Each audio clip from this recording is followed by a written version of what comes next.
CHL, San Diego State came into this game. They hadn't allowed more than 80 points in a game all season. Tonight, you guys scored 95. What was working for you guys so well on offense? I think we did a good job of sticking to our game plan and playing Carolina basketball. We got on transition. We shared the ball, and that's what got us going. We shared the wealth around the ball. Everyone contributed in so many ways, and I just think our defense really set the tone for the remainder of the game. The way we was able to get into passing lanes, help guys were there, and defensive rebounding was key for us. So that allowed us to get easier looks. Elliott was phenomenal today. He had 12 assists, and he was able to find guys with pitch aheads. Seth was amazing at attacking the rim. So it's just like little plays like that allowed us to go into a run. Other questions for our student athletes? We'll go to the end. Third row. Marcus Hartman, Dayton Daily News. What did you guys think of the crowd and the atmosphere here tonight? It looked like you had some friendly faces out there. How did that help you? The atmosphere was amazing. North Carolina, the fan base, the family, they always come through no matter where we go. So we kind of know when it comes to March, we feel like we always have a home court advantage no matter where we're at. So, I mean, they're amazing. They're always our sixth man. They give us the extra boost. So we'll need the same thing in Milwaukee from them. Let's go to the fourth row on the aisle. Michael Presti, NCAA.com. It has been a very noisy last 3 or 4 days. Do you guys think you sent an unmistakable message tonight about North Carolina deserving to be here? Seth? We know we deserve to be here. We're not looking to send a message to anybody else. We're just looking to compete as a team and be the team that we know that we're capable of being. And I think we did that tonight. We want to do that when we get to Milwaukee and go from there. But, I mean, we hear what people say. We don't really care about it. It is what it is. We're focused on us. RJ? Yeah, I mean, I think just to pick up what Seth said, I think one thing about us, like, yes, we hear the noise, but we don't really pay attention to it. We stay within ourselves, and I think Coach Davis, he sets a good example of, for us, in order to, play at this level, he always uses reference, put on, horses have blinders when they're going to races, and that's to, avoid any distraction that doesn't allow them to be their best in the race. So I think that reference, sits well with the team. We're just, focused on what we have to do, not really paying too much attention to what's being said about us and whatnot, just our preparation leading up to the games. Second row on the end. Adam Rittenberg with ESPN. Just following up on that question, what have the last few days just been like? Not knowing if you're going to make it, you make it, you get in late here. You said all the noise that you're hearing but trying to block out, and then obviously playing as well as you played. What's that experience just like to go through the last couple of days, both you guys? RJ? It's a whirlwind of emotions, especially leading up to the selection. So we're watching as a team in the lounge, and we don't know where we're going to land at as a team. Just praying that we hopefully, we're just in the play-in and whatnot. And then obviously just getting here, just a lot of traveling. And it's a quick turnaround from, Saturday, Sunday, all the way up to Tuesday. So, but I think one thing about the team, we're all grateful for the opportunity. Yes, there's a lot of emotions on the Sunday, and then just traveling, getting here. And but I think at the same time, we were ready mentally and physically. So it was a quick turnaround, but we were ready, and I think we showed that tonight. Seth? Kind of going off what RJ said, just a lot of anticipation, especially from, Friday night after Duke to Sunday around 6 o'clock. We just had no idea, but we knew we had to have the mindset of, staying ready and being in the moment and just thinking we're in the tournament because, you sit around waiting, doing nothing. Come tournament time, you're going to fall behind. So Coach Davis and the rest of the coaching staff, they did a great job of just ensuring and allowing us to stay ready, and we just had to fight through the anticipation. But, once we found out that we were in, it was go time. Simple as that. Let's go to the back row. Mark Ziegler, San Diego Union-Tribune. San Diego State ranked #1 in the nation in defensive field goal percentage, 37.8% coming in the game, and 13th overall in Ken Pom defense efficiency. Were you surprised they did not put up more resistance tonight against you? No. Yeah. We know who we are on the offensive end. We know what we're capable of. This doesn't surprise me. What we did tonight. This is what I expect every single night. So. One more question for our student athletes. No? Seth, RJ, congratulations. Best of luck, and safe travels to Milwaukee. It was fun watching you tonight. Thank you, sir. All right, now we'll open up the floor for head coach and Hubert Davis. Let's go to the front row in the middle.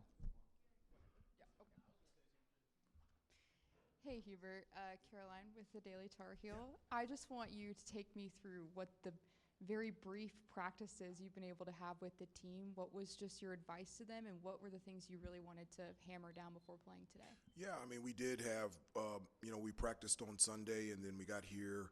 We were supposed to have a earlier practice before we came for the open practice here, and because of flight delays, this was the only practice that we had.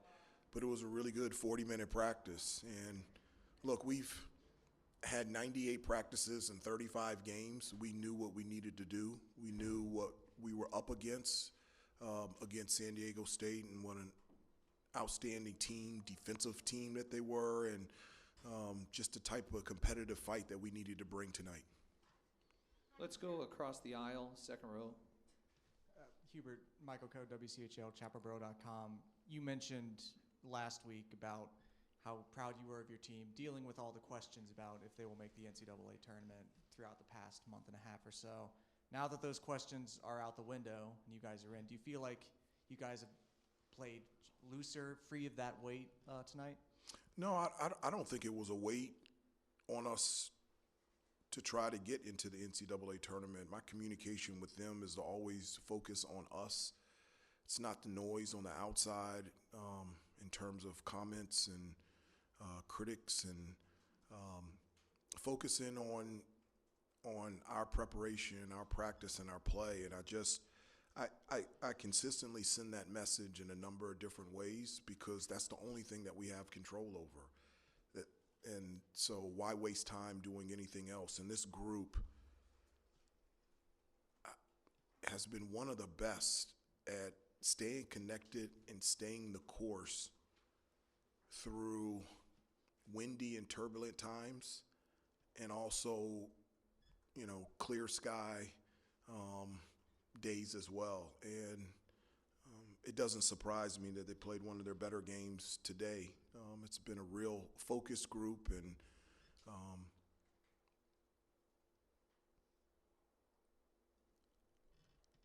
you can just, over the last 2 months, it's just their commitment to team is just continuing to grow. I talked earlier in the year about how quiet this team was, and the voices.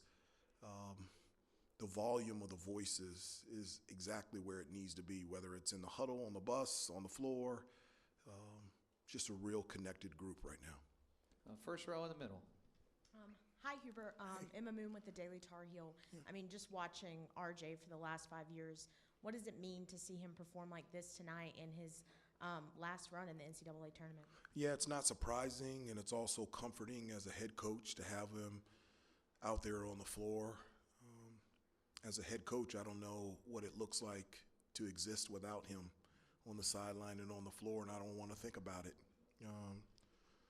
And you think about not just his game, but his character, who he is, the type of person, the relationship that we have and developed over the years.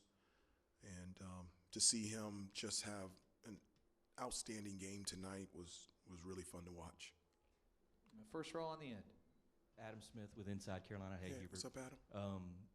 Just wanted to ask, do you feel like, can you put your finger on maybe the fact that it looks like this team's confidence is continuing to grow even at this time of the year, even through like those heartbreaking losses to Duke in the last 10, 12 games? It seems like this group is, like the confidence continues to go up. It does. You asked me that question after we lost to Duke at home, and you said you had a 6-game win streak. Or you asked if I was concerned if we would be able to continue that momentum, and I said no. I said I just feel like this group is getting better, irregardless of the outcome. I feel like we're getting better, and I feel like our confidence is growing, and it did during the ACC tournament, and then after having a tough loss to Duke, it just continues to grow. We're getting better. And over the last month and a half, 2 months, we've just gotten better and better. And coming at the right time. Just a couple more questions for Coach. Let's go to the third row on the end. Hubert, Adam Rittenberg with ESPN. North Carolina is a hard place to do something for the first time, given the program history. You guys had a few of those milestones tonight. What do you think that means for this game, and then obviously going forward, whether it was RJ's threes or the total number of threes that you guys hit as a team? Yeah, I know that we hit a record number of threes here, but made shots come and go. I think the thing that I was most proud of is, we started the game and had 6 quick turnovers, and then for the rest of the game, we only had 5. And, San Diego State is excellent at getting steals and deflections, and we did a really good job of taking care of the basketball, and I thought our defense was real, especially in the first half. We did a great job of protecting the paint, defending without fouling, and finishing every possession with a box out and rebound. That allowed us to get out in transition, and all year, transition's been our number one way to score. And so we did a number of good things defensively to be able to put us in position to score on the offensive end, and it just helps that you took care of the basketball. Second row, Marcus. Marcus Hartman, Dayton Daily News. After all the hustle to get here and everything you had to go through, just what did you feel about the setting and the crowd and everything that was kind of went into tonight? No, this is my first time to Dayton. And obviously I've seen the first 4 and over a number of years with the NCAA tournament, and it really, the atmosphere, everyone here from the hotels to the buses to the people working here at this facility have been so kind and nice, and it's just been a great experience for all of us. We have 15 guys on the team, and 8 of them, this is their first time going to the NCAA tournament, and I couldn't think of a better way for them to get their first taste of the tournament than coming here to Dayton. A last question for Coach. Mike Petralia, CLNSCincy.com. Hubert, two-parter, real quick. What do you remember about your 5 for 5 in the NCAAs back in 1991? I believe it was Eastern Michigan. It was in the Meadowlands, and it was a tight game in the second half, and then somebody elbowed Eric Montross, and we got upset, and then I think we ended up winning by 20 or 30. And we played Temple in the Eastern Regional Final. And can a game like tonight, when team is hot collectively, individually, can that carry over? What I think can carry over is the defense, the taking care of the basketball, and the rebounding. I'm not now, it would be great if we hit 14 threes on Friday. I'll take that. But the reason why that I consistently tell the team the 3 boxes that we have to check is defense, rebounding, take care of the basketball, because those are things that travel, and those are the things you can take care of. You're in control of. Making missing shots, those things go in and out. But if you defend, you rebound, you take care of the basketball, it doesn't matter who you play, you're going to be in the game. Coach, terrific showing tonight. Best of luck Friday against Ole Miss in Milwaukee. Thank you. Thank you so much. Thank you. Thank you.